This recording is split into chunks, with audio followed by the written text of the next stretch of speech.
Sindh high court ने Orangi pilot project की साबिक सरबराह परवीन रहमान के कत्ल केस में गिरफ्तार 5 मुलजमान की अपीलें मंजूर करते हुए उनकी सजाओं को कलअदम करार दे दिया है।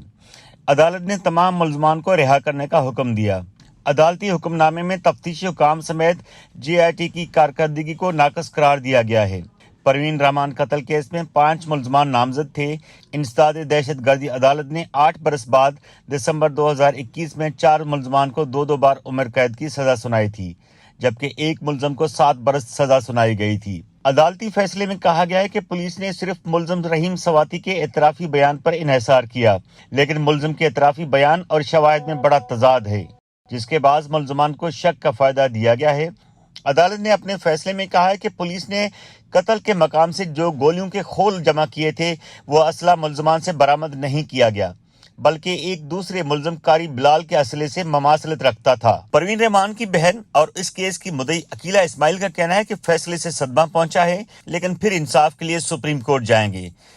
इससे ज्यादा नाइंसाफी क्या हो सकती कि एक मासूम इंसान का खून बहा है और हमने 9 साल की जद्दोजहद के बाद हमने इंसाफ हासिल किया और वो एक जुम्बिश कलम से उसको ख़त्म कर दिया।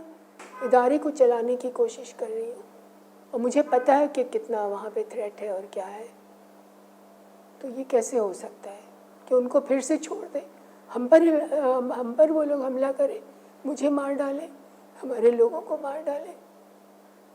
ये तो बहुत बुरा हुआ है।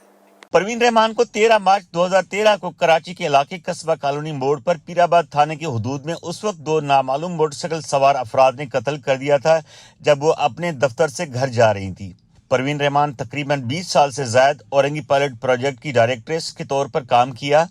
परवीन रहमान कत्ल केस की तहकीकात करने के लिए सुप्रीम कोर्ट के हुक्म पर 2 बार JIT तश्कील दी गई, लेकिन अदालत का कहना है कि JIT रिपोर्ट्स की हैसियत केस के चालान से ज्यादा नहीं है। JIT रिपोर्ट में जो चीजें बताई गई हैं वो पहले ही मंजर आम पर आ चुकी थी, जबकि महज JIT रिपोर्ट की बुनियाद पर अदालत किसी मुलजम की सजा या बेगुनाही का फैसला नहीं कर सकती। परवीन रहमान की बहन का मजीद कहना था कि परवीन रहमान जब जिंदा थी तो उन्हें धमकियां मिलती थी। ये जो मुलजम हैं हमारे प्रोजेक्ट के सामने रहते थे। परवीन रहमान माफिया से लड़ रही थी, वो चुप रहने के लिए कभी तैयार नहीं हुई और मौत को कबूल किया। तो ये खतरा तो जो माफियाज थे उनको था और ये लोग जो हैं ये पार्ट ऑफ द माफिया हैं और ये रहते हैं, जो दफ्तर है उसके बिल्कुल सामने रहते हैं।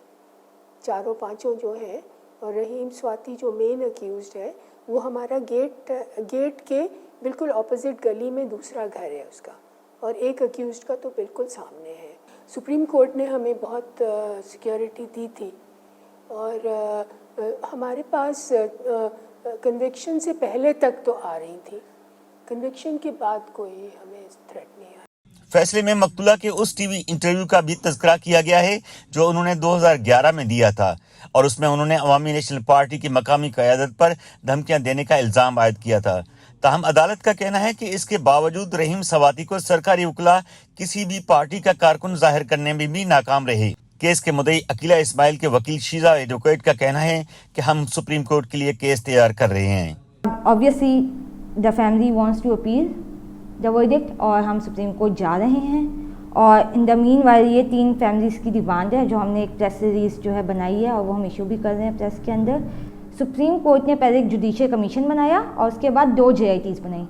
जुडिशियल कमीशन की इंक्वायरी रिपोर्ट के अंदर ये बात साबित हो गई कि जो बुलेट्स और पिस्टल मैच की हैं वो 19 तारीख को मैच की हैं, तो 15 तारीख को आप कैसे प्रेस कॉन्फ्रेंस के अंदर ये बोल सकते थे कि कारी बिलाल इसके अंदर मुलव्विस था। और जुडिशियल कमीशन की ही ये फाइंडिंग्स थी कि ये इन्वेस्टिगेशन मैनिपुलेट की गई है, पुलिस ने मैनिपुलेट की है।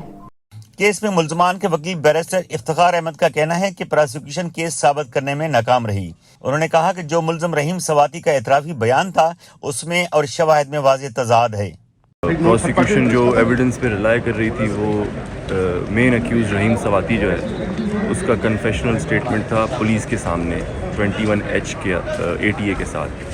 तो वो जो था कन्फेशन वो दूसरे एविडेंसेस के साथ मैच नहीं कर रहा था, तो इस वजह से जो है हाई कोर्ट ने इन सब को छोड़ दिया क्योंकि एविडेंस इनके खिलाफ नहीं था। پروین رحمان سابق مشرقی پاکستان کے شہر ڈھاکہ میں 22 جنوری سن 1957 میں پیدا ہوئیں۔ بنگلہ دیش بننے کے بعد وہ اپنے خاندان کے ہمراہ کراچی آ گئیں۔ ان کا تعلق بہاری کمیونٹی سے تھا۔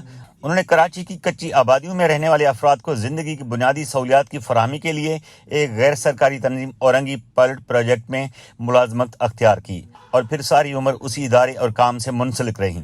شوکت قرائی، وائس PK.net، کراچی۔